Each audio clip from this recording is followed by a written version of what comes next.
جی شاہ صاحب، آپ ٹھیک فرما رہے ہیں۔ آپ کو ڈرانا کوئی آسان کام تو نہیں ہے نا؟ اسرار بولا۔ سارم نے شاہ صاحب کو ڈرائنگ روم میں بٹھایا اور خود اندر چلا گیا۔ سارا اسے دیکھتے ہی قریب آئی اور آہستہ سے بولی، سارم اوپر کی کھڑکی کا شیشہ خود بخود ٹوٹ گیا۔ ہاں ہم نے دیکھ لیا ہے، باہر شیشے کے ٹکڑے پڑے ہیں۔ سارم نے لاپرواہی سے کہا، کوئی بات نہیں۔ ابھی یہ دونوں کھڑے باتیں کر ہی رہے تھے کہ سارا نے اسرار کو باہر جاتے دیکھا اور اس نے سارم کو متوجہ کیا۔ اسرار باہر کیوں گئے ہیں؟ سارم تیزی سے باہر کی طرف لپکا۔ اس نے دیکھا خالہ سجو جھاڑو سے شیشے کے بکھرے ہوئے ٹکڑوں کو سمیٹ رہی تھی۔ انہی ٹکڑوں میں جو سب سے بڑا ٹکڑا تھا وہ اسرار نے اٹھا لیا اور سارم کی طرف دیکھ کر بولا، شاہ صاحب نے منگوایا ہے۔ اچھا، سارم نے کہا اور وہ دونوں ڈرائنگ روم میں داخل ہو گئے۔ بھائی اس شیشے کو یہاں میز پر رکھ دو، اسے ہم جاتے ہوئے ساتھ لے کر جائیں گے، شاہ صاحب نے کہا۔ اسرار نے وہ شیشے کی میز پر رکھ دیا۔ سارم صاحب، ہم گھر دیکھنا چاہیں گے، شاہ صاحب نے اس ٹکڑے کے طرف دیکھتے ہوئے کہا۔ آئیے شاہ صاحب، سارم نے دروازے کی طرف بڑھتے ہوئے کہا۔ شاہ صاحب باہر آئے تو سامنے سارا ہی کھڑی تھی۔ سارم نے سارا کی طرف اشارہ کرتے ہوئے کہا، شاہ صاحب یہ سارا ہے میری بیگم۔ شاہ صاحب نے سارا کو دیکھتے ہی کہا، ماشاءاللہ۔ پھر انہوں نے اپنی آنکھیں بند کر لی۔ چند لمحے آنکھیں بند کر کے کھڑے رہے۔ اس کے بعد اچانک آنکھیں کھول کر سارا کو دوبارہ دیکھا اور عجیب سے لہجے سے کہا، بیٹا آپ کو صبر کرنا ہوگا۔ سارم بولا، شاہ صاحب یہ بڑی صابر خاتون ہے۔ شاہ صاحب نے جانے کیا کہا، سارم نے جانے کیا سمجھا۔ اس جملے کو سنتے ہی سارا پر گہری اداسی چھا گئی اور وہ اس اداسی کی وجہ نہیں سمجھ سکی۔ سارم سب سے پہلے شاہ صاحب کو زینے کی طرف لے کر بڑھا۔ شاہ صاحب کی عمر 70 سے کم نہ تھی، لیکن اس عمر میں بھی ان کی کمر میں کوئی خم نہیں تھا اور بہنائی بھی بالکل ٹھیک تھی۔ آنکھوں پر کوئی چشمہ بھی نہیں تھا۔ وہ پورے اطمینان سے زینہ چڑھ کر اوپر پہنچے۔ انہوں نے چھت کے قدم آدم دیواروں کے ساتھ ایک چکر لگایا اور پھر بیڈ کے طرف بڑھے جہاں پر بیڈ روم تھا۔ سامنے ہی دروازے پر آ کر کھڑے ہوئے۔ سارم نے آگے بڑھ کر دروازہ کھولا۔ وہ اندر داخل ہوئے۔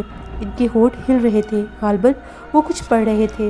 سارم اور اسرار ان کے پیچھے داخل ہوئے۔ کمرے کے بیچ میں کھڑے ہو کر انہوں نے شہادت کی انگلی بلند کی اور انگلی پر پھونک مار کر پوری تیزی سے باہر نکل آئے۔ دروازہ بند کر دے، تالا لگا دے، 3 دن تک اس کمرے میں کوئی داخل نہ ہو، شاہ صاحب نے حکم دیا۔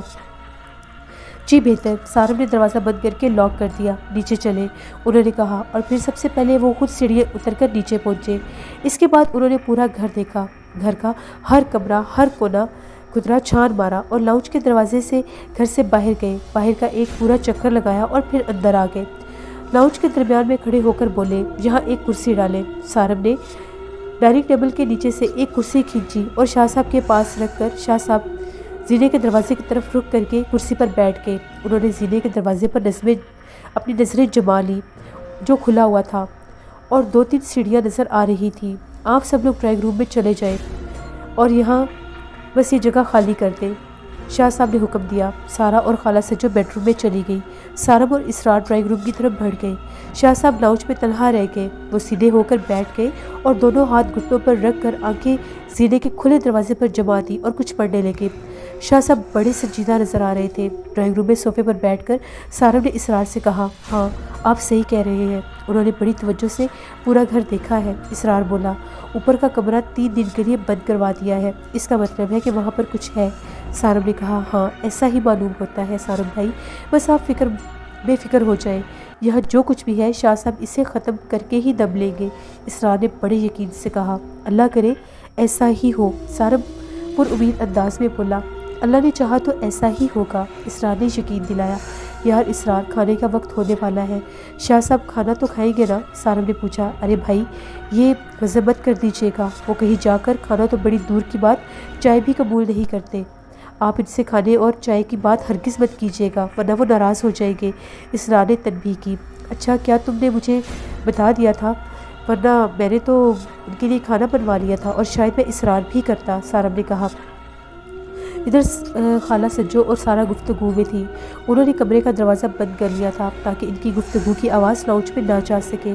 سارا بیڈ پر بیٹھی ہوئی تھی اور نیم دراز خالہ سجو اس کے سامنے بیٹھی ہوئی تھی۔ خالہ سجو اسی اثناء میں دوبارہ لاؤنج میں جھانکنے چلی جاتی تھی۔ شاہ صاحب کی ادھر پیٹھ تھی اور گھٹنوں پر ہاتھ جمائے زینے کے دروازے پر نظریں جمائے بیٹھے ہوئے تھے، بڑی تیزی سے کچھ پڑھ رہے تھے۔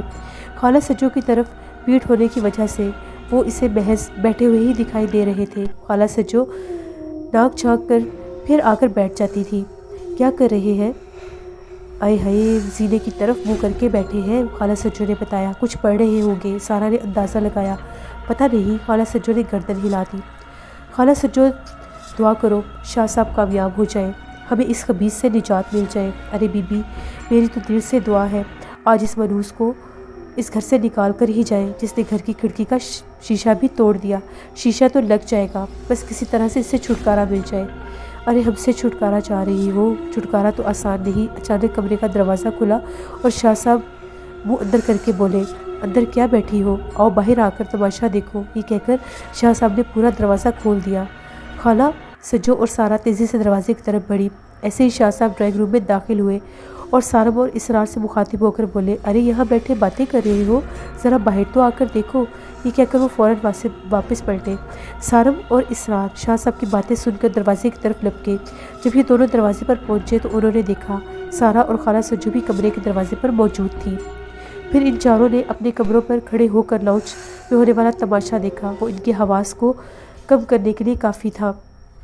انہوں نے دیکھا کہ لاؤنج میں ہر طرف شاہ صاحب ہی شاہ صاحب ہیں، ڈائننگ ٹیبل کی کرسیوں پر بھی، ڈائننگ ٹیبل کے کچن کے دروازوں پر بھی، لاؤنج کے قالین پر، زینے کے کھلے دروازے پر۔ کون سی ایسی جگہ تھی جہاں شاہ صاحب موجود نہیں تھے؟ لاؤنج میں ہر طرف شاہ صاحب بھرے ہوئے تھے، کوئی بیٹھا تھا، کوئی لیٹا تھا، کوئی کھڑا تھا۔ ایک شاہ صاحب لاؤنج کے درمیان کرسی پر بیٹھے ہوئے تھے۔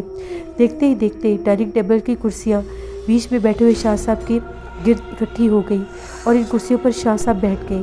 اس لاؤنج میں اتنے شاہ صاحب تھے کہ وہ چاروں ہکا بکا ہو کر ان کو دیکھ رہے تھے۔ ان کے ہوش اڑے ہوئے تھے۔ ان کی سمجھ میں نہیں آ رہا تھا کہ یہ اس طرح سے ایک شاہ صاحب 100 سے زیادہ شاہ صاحب کیسے بن گئے۔ یہ تو ان کا جاننا مشکل تھا کہ ان میں سے اصل شاہ صاحب کون سے ہیں۔ اس نظارے کو دیکھ کر اسرار کا سر چکرانے لگا۔ اس نے سارم کا ہاتھ پکڑا اور ڈرائنگ روم کی طرف گھسیٹا۔ ادھر سارا نے خالہ سجو کو اندر کی طرف دھکیلا اور خود بھی اندر آ کر دھاڑ سے دروازہ بند کر لیا اور دونوں کلیجہ تھام کر بیٹھ گئی۔ سارم نے اندر آ کر دروازہ بند کر لیا اور وہ دونوں صوفے پر دھم گریزہ ہو کر دونوں گر پڑے اور اپنا سر پکڑ کر بیٹھ گئے۔ سارم نے خود کو سنبھالا۔ یہ ہاتھ پاؤں چھوڑنے کا وقت نہیں ہے۔ اس سے اندازہ تھا کہ شرعی مخلوق نے انہیں گھیر لیا ہے۔ شاہ صاحب کو اکیلا نہیں چھوڑا جا سکتا، انہیں مدد کی ضرورت ہے، لیکن سوال یہ تھا کہ ان کی مدد کیسے کی جائے۔ اسرار گھوم کر صوفے پر بیٹھا اور اسے چھوڑ کر کھڑکی کی طرف بڑھا۔ ڈرائنگ روم کی ایک کھڑکی لاؤنج میں بھی کھلتی تھی۔ سارے نے ذرا سا پردہ ہٹا کر لاؤنج میں جھانکا۔ باہر کا وہی حال تھا، ہر طرف شاہ صاحب ہی شاہ صاحب بھرے ہوئے تھے۔ کچھ کرسیوں پر بیٹھے تھے، وہ بالکل ایک ہی انداز میں بیٹھے تھے۔ ان کرسیوں پر بیٹھے 6 شاہ صاحبوں میں سے ایک اصل شاہ صاحب تھے۔ سوال یہ تھا کہ اصل شاہ صاحب کو پہچانا کس طرح جائے۔ سارم نے اسرار کو اپنے پاس آنے کا اشارہ کیا۔ جب وہ قریب آیا تو اس نے پردے کی اوٹ سے باہر جھانکنے کو کہا۔ اسرار چند لمحے کے لیے باہر دیکھتا اور گھبرا کر پیچھے ہٹ جاتا۔ یہ سب کیا ہے سارم بھائی؟ اسرار حیران پریشان تھا۔ یار مجھے شاہ صاحب خطرے میں دکھائی دے رہے ہیں، سارم نے آہستہ سے کہا۔ ہاں خطرے میں تو وہ ہے اور ہو سکتے ہیں، لیکن اصل شاہ صاحب کہاں ہیں؟ ہم کیسے پہچانیں؟ اگر ہم پہچان بھی جائیں تو ان کے لیے کیا کریں؟ اسرار نے الجھ کر کہا۔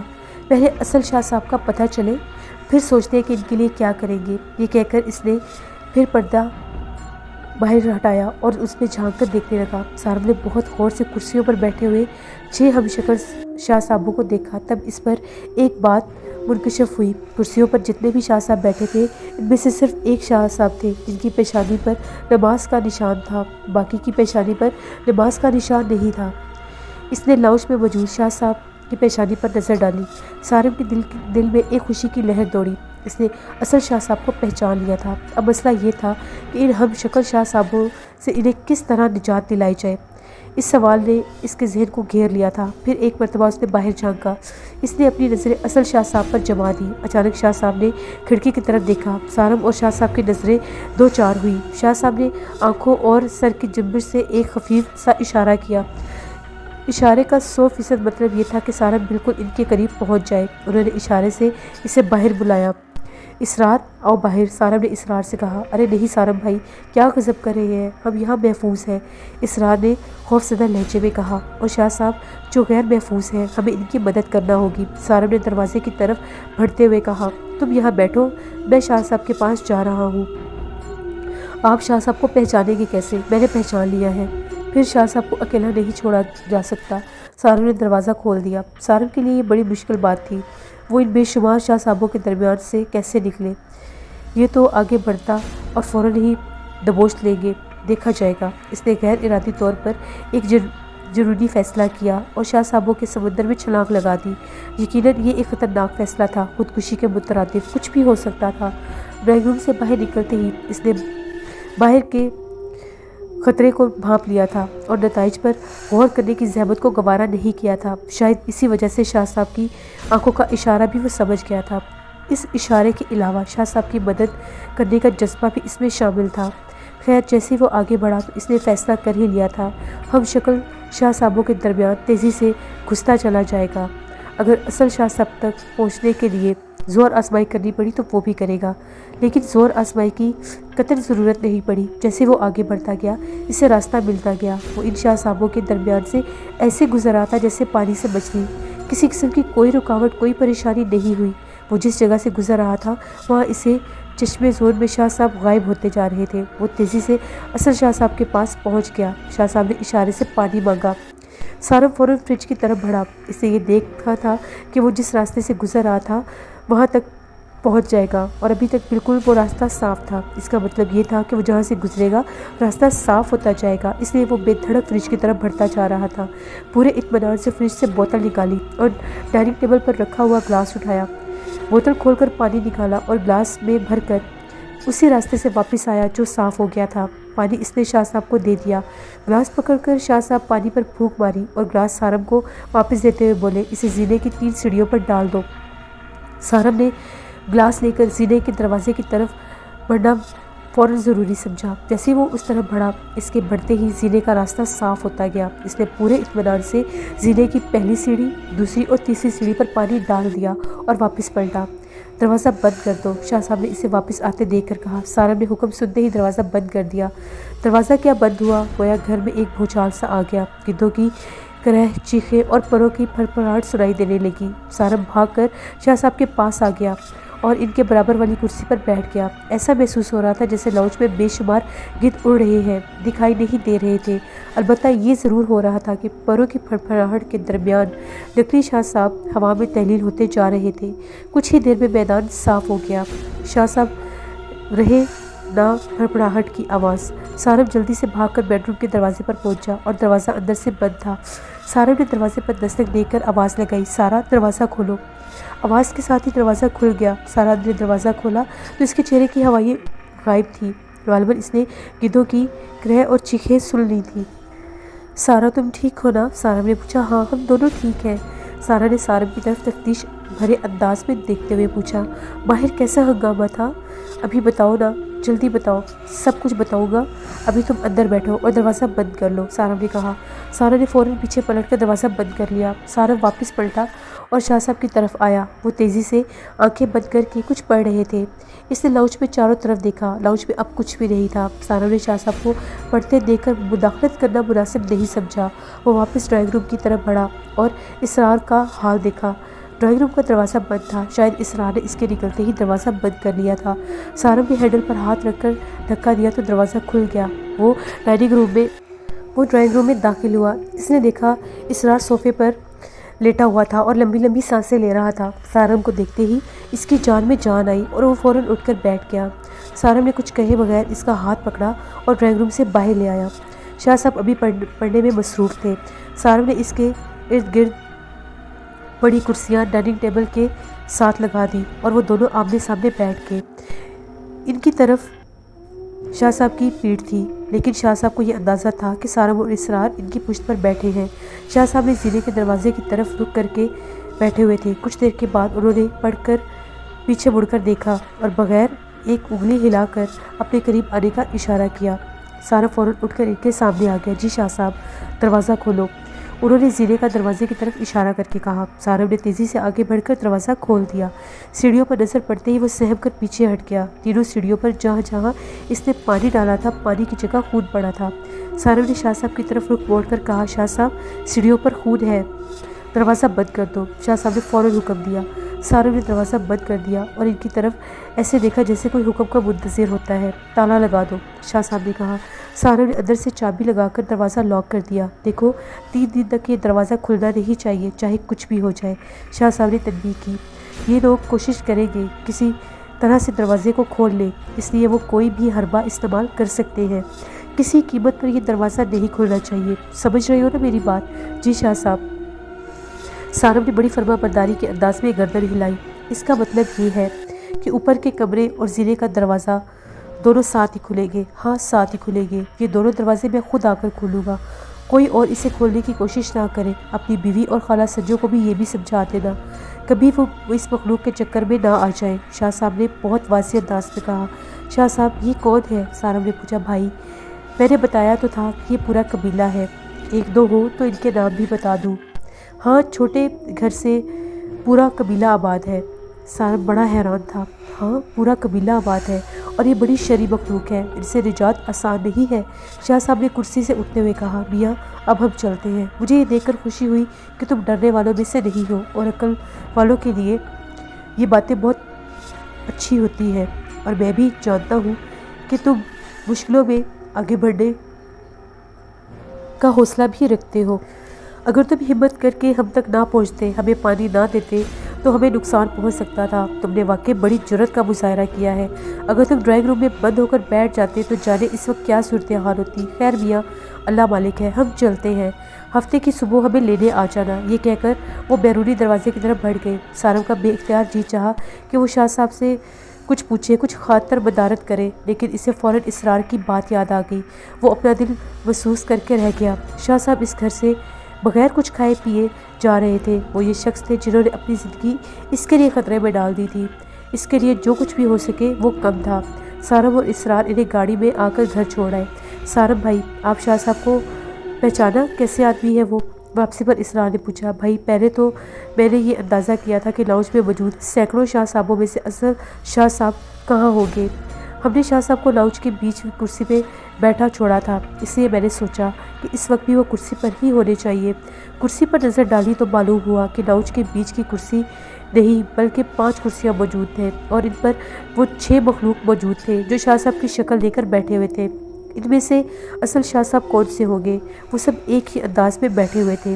ایسے ہی میں ایک ایک چیز کو دیکھتا گیا، تب مجھ پر منکشف ہوا کہ 6 شاہ صاحبوں میں سے صرف ایک شاہ صاحب ایسے تھے جن کی پیشانی پر نماز کا نشان تھا، محراب تھا۔ میرے دل نے کہا اصل شاہ صاحب یہی ہے۔ وہ کرسی کی قطار میں اس وقت دوسرے نمبر پر تھے۔ میں نے ان پر نظر جما دی، تب فوراً ہی شاہ صاحب نے مجھے اپنی طرف متوجہ کیا اور وہ میری طرف دیکھنے لگے، اور انہوں نے اپنی آنکھوں اور سر سے اشارہ کر کے مجھے اپنے پاس بلایا، اور مجھے یقین ہو گیا کہ 100% یہی اصل شاہ صاحب ہوں گے۔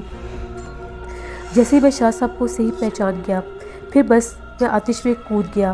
سارم نے ہنس کر کہا۔ واہ سارم بھائی آپ تو واقعی بڑے عقل مند آدمی ہیں، آپ کی جگہ کوئی اور ہوتا تو اس کے ہوش اڑ جاتے۔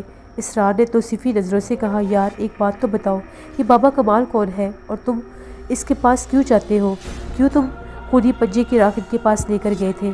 کیا تم جادو سیکھنے کے چکر میں ہو؟ سارم نے فکر مند ہو کر پوچھا۔ ارے نہیں سارم بھائی ایسی کوئی بات نہیں ہے، اسرار نے کہا۔